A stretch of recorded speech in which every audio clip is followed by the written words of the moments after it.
You are listening to Fancy Face and Friends.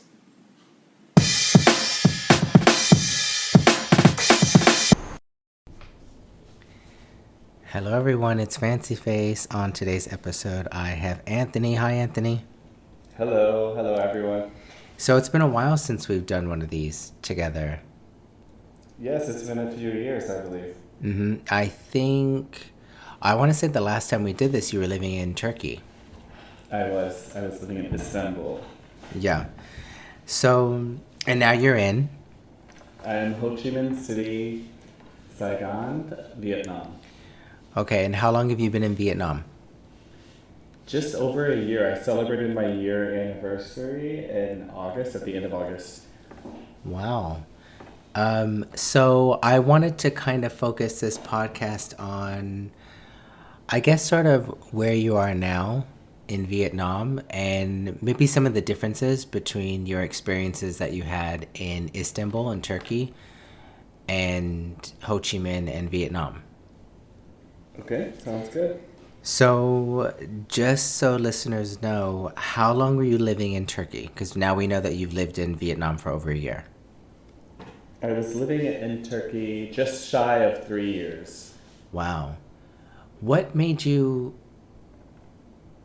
because you're teaching English abroad and normally they're annual contracts, correct? Yes, at the two international schools, I had an annual contract for both of them. So I always ask people in this job setting, like, why do you sign on for another year? Especially whether you're even local or a foreigner, school contracts are sort of based like that. It's been a while since I've worked in an office space, but I don't remember, I feel like the office space, actually, I don't even remember. I feel like you signed stuff about like confidentiality agreements, but I don't think you signed contracts like annual things that you have to renew. I feel like you kind of just work there and then there's like annual raises, or they're supposed to be. Bonuses. Yeah. But okay, so what after your first year in Turkey or towards your first year, what made you say, okay, I want to stay and do this again for another year? Well, my first school was at a small boutique international school, and they claim to be international, but I'm using some air quotes at the moment. The salary was a bit low because they were new and they were still figuring things out. That they paid their teachers a bit lower than other schools. Okay. And Was this the one who wasn't paying you for a while? They tried to not pay me with my the flight allowance, the $1,000. Oh my gosh. And they specifically said in the contract, 1,000 USD at the end of your contract. Yeah. And they tried to give me something about all these excuses about the currency rate being so vast. They wanted to pay me less. So I had to fight with them for a bit to get the $1,000. Go on. Yeah. So I was struggling a bit financially at one point and kind of just spending and not really saving, having the opportunity to. So I actually had someone reach out to me on LinkedIn from a different school, and I was debating at this time going to Thailand, Asia, maybe China to move, but at that time I knew that I really didn't have enough time. I wasn't really prepared for the school year to start. And so I took some information from this lady and I did a bit of research about the school. Yeah. And had an interview, just a quick conversation with her before my interviews, and I kind of just took it as a sign from the universe, maybe you could give it another try. And the money was a bit higher, and it was a pretty reputable school. So I decided to take it, and they needed a teacher as soon as possible because one of their teachers fell through, and they had an opening. So I gave it another year, and that year was much better financially. Would you actually tell people, hey, you should go if they asked you? What was your experience? I want to go to Turkey. Like, should I come? What would your response be? I personally, my experience wasn't the greatest with the education system and the classroom management and or lack thereof. The children were a bit entitled and had a lots of Behavioral issues? getting distracted by hearing myself in the back. Yeah, there were lots of behavioral problems, just not respecting their teachers, and let alone being a foreign teacher, added a lot of disrespect to that. Yes. Because for those who don't know or who has not listened to Anthony and I speak for a while, he's from the U.S. Mm-hmm. So I also have my friend Matt has a podcast on Spotify. oh, okay, what's Matt's Moves with podcast? Matt. He talks to different international or ESL teachers abroad, and we didn't work together, but we were living in Turkey at the same time. He was at a different international school, but we went through the same TOEFL course, ITA. What was the name of his podcast? Making Moves with Matt. Making Moves with Matt. Okay. Okay, Matt needs to have me on. Right. Yeah. So set up for you. Yes, please. So going back to Turkey, so we know that's why you wanted to stay because the finances, but were there any reasons that you wanted to stay specifically because of the place, like things that you got accustomed to and you're like, I really like living here. I want to stay for this continued experience? The city, I wasn't ready to leave the city. It was a very beautiful city, the country as well. But where I was living, with the architecture, the European influence, was just something I really wanted prior to moving abroad. Uh-huh. And Europe was on my mind, but it ended up being Turkey. And yeah, so I guess I would say the city itself, there were lots of things to do, very artsy and hip, and it was fun. It was fun to go to the beaches off the coast. There were just stunning beaches, and it wasn't too difficult to get to. My friends and I would go to the beach off the Mediterranean in Bodrum, Çeşme, once a summer at least. Turkey does look very picturesque. I've never been there. It is. Okay, so fast forward to you actually being in Vietnam. What was your first impression when you arrived? Had you been there before? I think you had been there. Yes, when I was in Turkey, I went on a trip to Hanoi. Okay. And I really liked the energy of the city, and it had the French architecture, and the food was delicious. The people were nice. There was just something special about the energy, and that's what I experienced when I landed at Saigon for the first time, because Okay. I hadn't been here before, and I chose Saigon because I had done a bit of research, and it seemed closer to Istanbul as far as the metropolitan city life. Uh-huh. Very cosmopolitan, urban, running, and I wanted to just give it a try and see how it would turn out. Is that why you decided to stay another year? Yes, I was also in between jobs. I have switched from a language center to a preschool, and I enjoy the schedule a lot more that I have. And the life itself, living here, is fairly easy. And I have a motorbike, so I'm riding around, and that gives me a lot of freedom.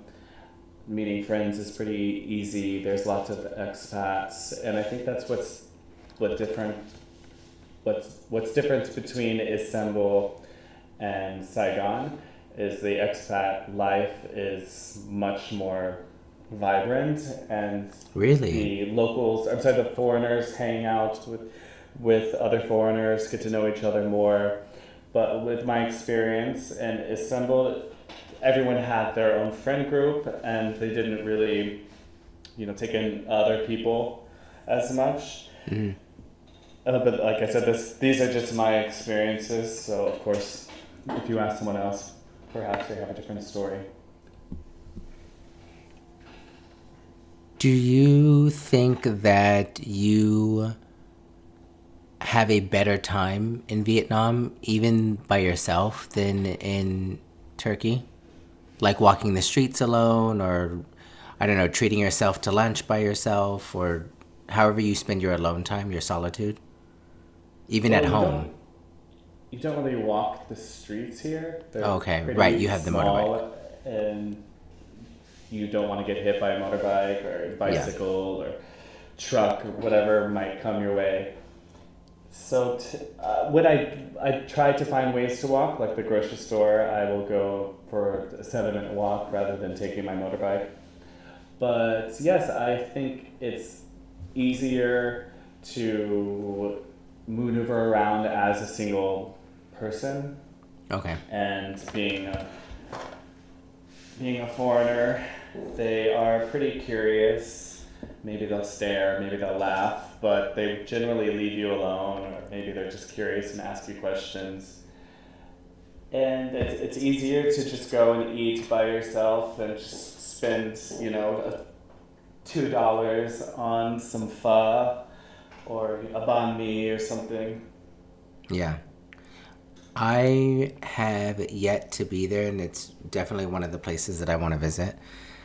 What is one of the weirdest, me having lived abroad as well for so long, you have these experiences that are sometimes super bizarre because you are an expat and maybe you don't understand the cultural exchange because you're coming from two different cultures, or maybe it's just somebody who happens to be strange and from that country. But what are one of the strangest or weirdest moments that you've had in either Turkey or both, actually? Maybe one in Turkey and maybe Vietnam, as far as you being an expat. Good question. I don't know. I've had so many strange experiences. Maybe I've tried to suppress some of them. I think moving to Asia, Southeast Asia, what kind of surprised me was the amount of stares that I got and how people just blatantly will laugh. And you don't know the context, so maybe they're not laughing at you. But sometimes it threw me back a bit. And Is it your clothing? it's probably my everything. So that's been a bit different. And I'm not even a person of color. I'm just like, maybe you're like typical Western American, I guess. So there's nothing that should be too surprising, I guess. Do you still have the nose piercing? Yeah, I do. I don't have it in at the moment, but I did. I mean, it's very subtle. And I have a few tattoos. Okay, maybe there are a few things that stick out.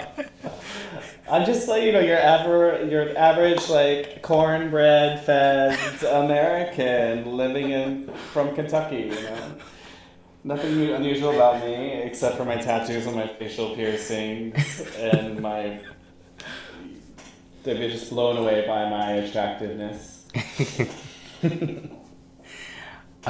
What about in Turkey? Because those are very vastly different cultures. So how people must look at you in Turkey, although you are the same individual in both places, how you must be perceived there must be very different than Vietnam. Yes, I think you get stared at, but it's more of degrading. You know, Really, in it's very. Turkey? I mean, depending where you are, and where I was living in Istanbul, not as much because it was a little more progressive. But certain pockets of the city, yes, because they are more religious and conservative. So the tattoos they're not too fond of. So they kind of it's more of like looking down on you. Okay. And especially if you are present as maybe a little more flamboyant or feminine, they aren't comfortable with that. Especially the men. Yeah. They're very misogynistic. So I guess when comparing the two, I feel more myself and free and able to express myself freely in Vietnam when compared to Turkey. Which must feel comfortable. I mean, the two of us being part of the LGBTQ, IA plus. Go on. yeah, community, it there's nothing worse than not being able to. And the two of us have lived and met in New York. Mm-hmm. What's supposed to be one of the most progressive, liberal cities, certainly in the States, of course, in the world. Mm-hmm. Although you can still have moments in that city, which I'm sure you and I have both Definitely. had. When I first moved to Harlem, you know. Yes. Just people screaming. My friend and I at this walking down the street the day I moved in, hours before I moved in or after I moved in. Mm-hmm. Yeah. So I feel for people in the community who don't have people in our community who are first of all living in countries that are their home countries that don't allow them to be free in whatever that means to them, but certainly being an expat. I was telling somebody, oh gosh, maybe a month or so ago that it's difficult being an expat because yes, you choose this life, and yes, the jobs and the money and the experiences and the travel, and it looks nice online and through social media, I mean, and a lot of that is true as well, but there's pros and cons with everything, and one of the cons is you are relegated to having to find a community of people that you can connect with because you can't speak the language. And you might try and you might learn some stuff, but some of the places that you and I have both lived, the languages are so vastly different from English that it takes a while. It takes years. I've met people who've lived in the countries that I've lived in, who've lived there for like 5-10 years. And I don't know if they're lazy. I don't know if they just don't want to spend money taking classes. I don't know if they're illiterate and they're just working. But it takes a while to really grasp and understand the cultural differences, the context behind languages, as well as the language itself. Right. And even if you do, it's hard to identify the cues, the Yes. sarcasm. Yeah. You know. The jokes. Exactly. Yes. So my question was going to be that, or not question, more of a statement. I feel for those people, I feel for expats who are out there and then who are part of our community. Because that's a whole nother layer of being different from where you're living. Because I don't know about your experiences, but in my experiences, I'm often in spaces that have no queer presence whatsoever. Or I don't know, maybe I guess there's a percentage of queerness in all of us. It's certainly that's how it's certainly being represented on television now. But it just feels like, oh, okay, I'm a minority because I'm an expat, but now I'm a double minority because I'm also gay. And where are my gay folks? And in some places that I've lived, you've lived in big cities, it seems, but you've also lived in some smaller places. Yeah, in Lesotho, I was in a village Yeah. for about 8 months. So you don't. It's hard to not have that community and to not see yourself in the person sitting across the table from you, even if you're part of the community and still different. You have that commonality. Yeah. Don't get me wrong, I have gay friends who are in Istanbul and who are open and out, but they have faced a lot of scrutiny and homophobia, and they just kind of deal with it. They're also, one of them is an expat from South Africa, but I mean, when compared to South Africa, I think he has more freedom in Turkey. Yeah. It's now pronounced Turkey, so we might okay. maybe have to have a little disclaimer. I don't Okay. want to get canceled. Turkey. When did they change it? Just about over a year or so, Okay. within a year maybe. So The Turkey. UN officially recognizes Turkey as Turkey. Okay, that's good to know. I'll have to put that in the beginning. Yeah, I'm glad that you said that almost 25 minutes in. We're live, folks.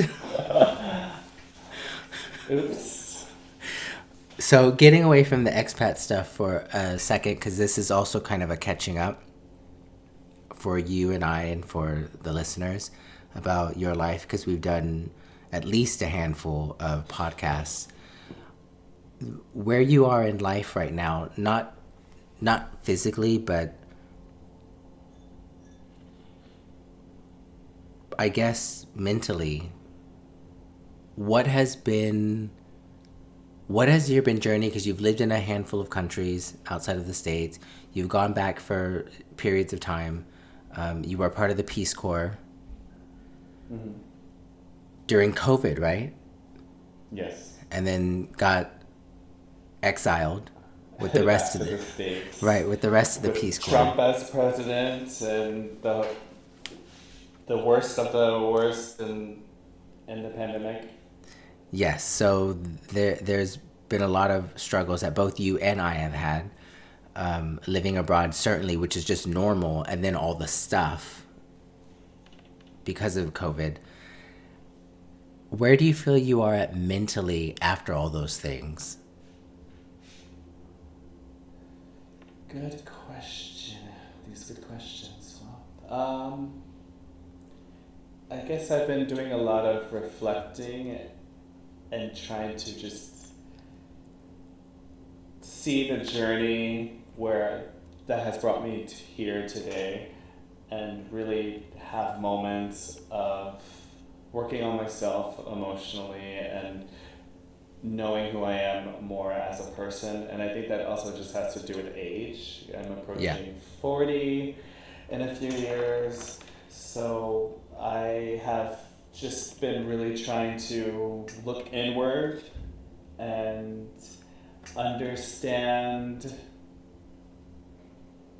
who I am more and why I do certain things that maybe I'm not particularly fond of. So finding the reason, maybe the traumas that I have faced, and when you're living abroad and you're constantly moving, you have to, at least I do, ask myself, am I really running from something? Why do I keep moving from one place to the next? So just trying to find more of a purpose and identify certain behaviors and what I'm doing in my life and have done recently. A friend of mine said earlier this summer, actually, although I think she said this a few times over the years, she's always been a big proponent of, are people running away from or running towards something? And I always think, even in my own journey, sometimes it's circumstantial. Like, obviously, what happened with you in the Peace Corps is an example of that. Right. Although, who knows how much longer you would have stayed. It's important to reevaluate things. Like when I was in Istanbul for the first year at the first school, yes, I wasn't happy. I didn't really enjoy the educational system, and but something inside me knew that okay, this experience wasn't what you expected, but I think you should maybe give it a little more time. And then this position happened, and I decided to go through it, but with the both of us have talked before, and with colleagues in past jobs and current jobs, they make such a big decision in their life to move from their home country to another country abroad, not Yes. knowing anyone. Yeah. But then they're so complacent in their misery Yes. and unhappiness. So you did all of this just to be miserable and living day by day, working at this one school. Maybe you should reevaluate some things and try to find another option or another route, and Yeah. perhaps take it. Why do you have to stay and be so complacent? Yeah. I think the saving grace for me, not that I've always been, because I have been miserable in certain situations, but I think the thing that you make money doing should bring you some element of joy. And if that doesn't, no matter what job it is. But going back to the topic of like being miserable, being happy, I think for me, living abroad, what's really kept me happy is teaching. I really enjoy it. I really love the students in various ways, in various ages, in various developmental stages in their lives. So the thing that has kept me, I can't even say I've been steady the last couple of years, but the thing that's kept me close to steady is really the students and the fact that I actually really enjoy the job. Yeah, you're also teaching older students, right? Yeah, I was teaching older students when I was in Mexico, and that really helped because I really, really enjoy that for sure. Really, for sure, that really helped because there's a different conversation you can have with them, and I think that's when I realized, like, wow, I think this mentor thing is something that you should really think about, because I had a different relationship and connection with those students than I had with any of the students I've ever taught. And I remember when I left that it was more emotional than any school that I left. It was really, and it was because the students were crying and I was tearing up, and it was a different thing. And that's the kind of connection that I enjoy about the job. And I think most teachers around the world are the same. Yeah, I haven't been able to experience that the past year. I'm teaching preschool students, so there really isn't much. There are, of course, our connections and their bonds. Plus, I'm sure they're crying every day anyway. Yeah, basically every day. So it can be a bit monotonous at this level, but there are moments where maybe I'm not having the best day. I'm struggling getting to school, and then I see some of my students, some, not all, some. Just kidding, I love them all equally, but some a little more than others. Yeah. They put a smile on my face, and I really have to check in and realize that this is a really great opportunity, and some people would love to be here right now in my shoes. So I try not to take it for granted. Yeah, you and I were talking about this just before we started this. Like, I had kind of a crappy afternoon Monday and was really dragging myself to go to work, and then Tuesday was a little bit better, but it really wasn't by much. But then yesterday, I had this moment in class where I don't remember specifically what it was. I just remember feeling light again, like lighter, and just enjoying it, and it just moved differently. And then yesterday was a continuation of today, which I hope is a continuation of tomorrow, it being the end of the week. And Friday, yay. yes, and me just like it's those moments and the laughter where I was telling you the story about somebody saying something silly, and it just was completely astute and on point and funny. It's those things that I'm like, this is fun. Like I really, really, it's my safe space. Thinking back to Turkey and my first few years teaching, if I would have had a different approach, a different mindset, then maybe I could have been a little more positive and had a different outlook, a more positive outlook.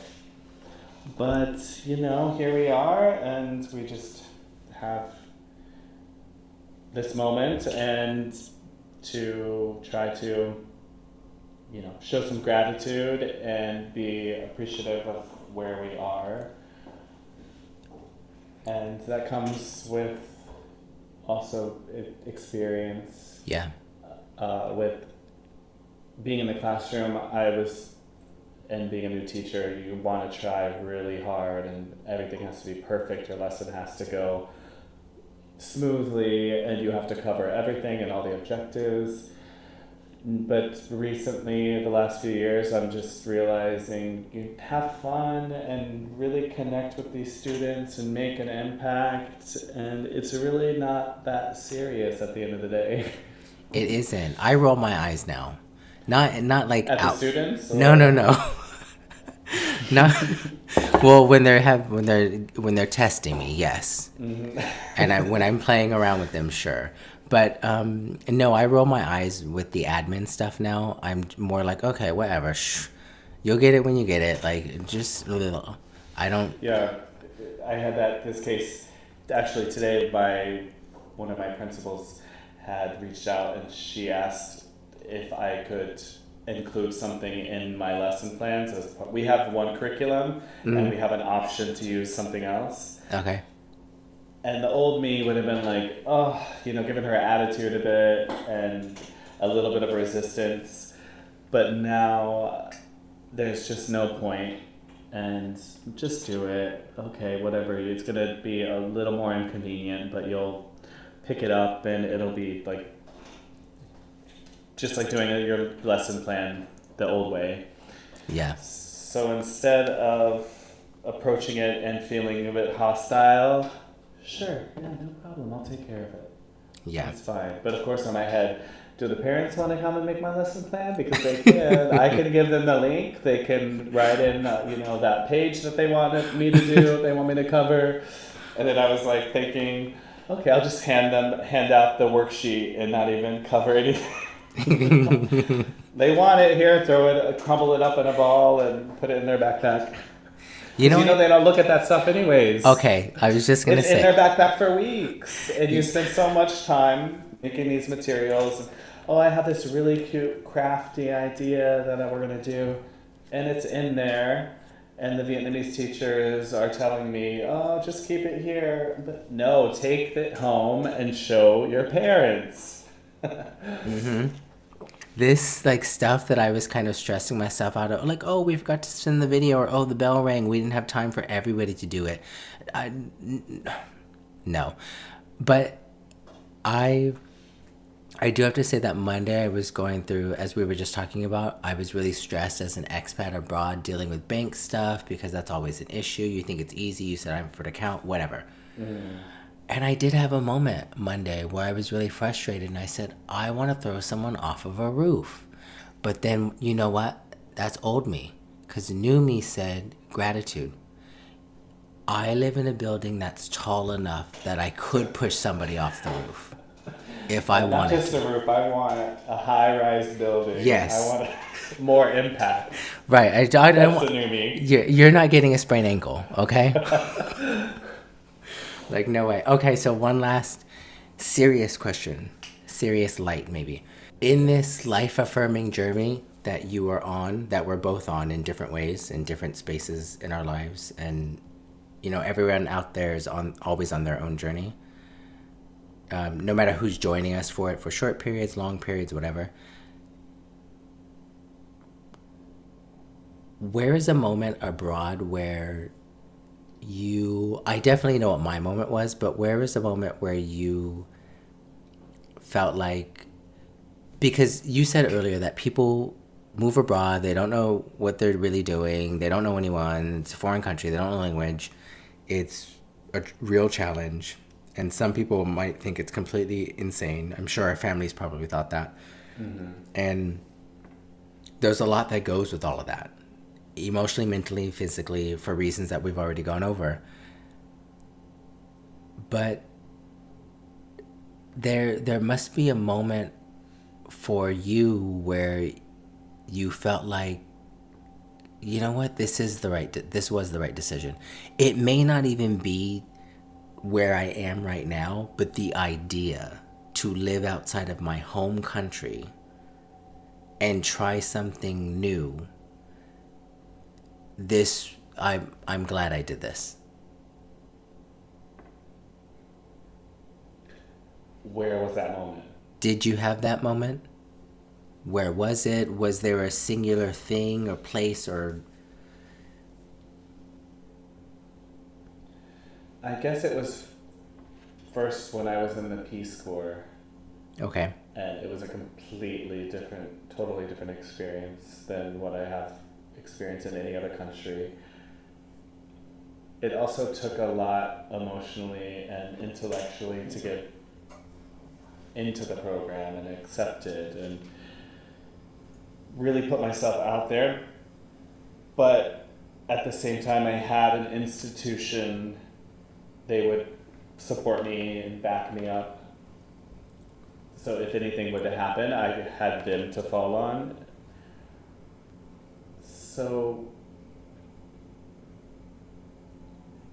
yeah, I think it had to have been recently moving to Vietnam when I just had to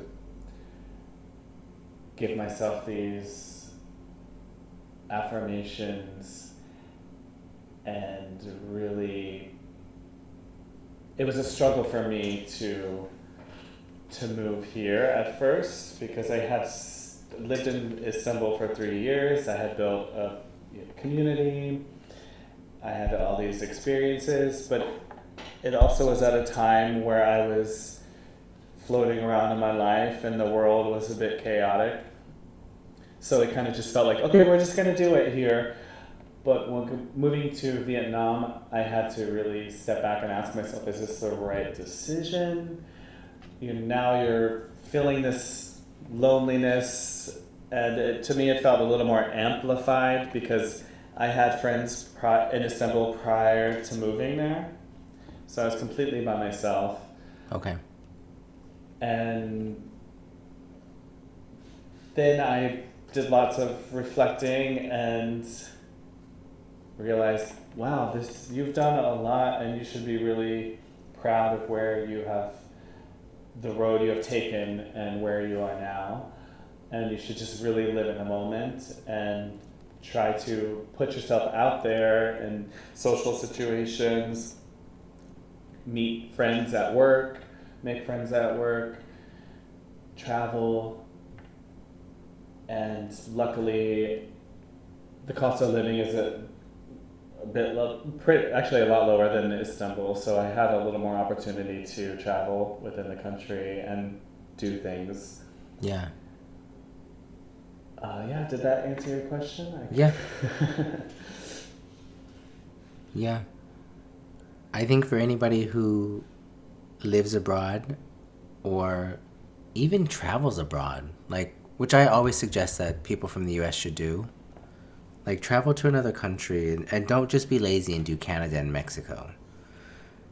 Really, and I know a lot of people who've not been to even Canada, but just go and be immersed in someone else's culture for a couple of days, a week, whatever you can afford, so you can understand that there is another world out there. Yeah, it's much bigger than you think it is, especially being from the US where we're so American centric.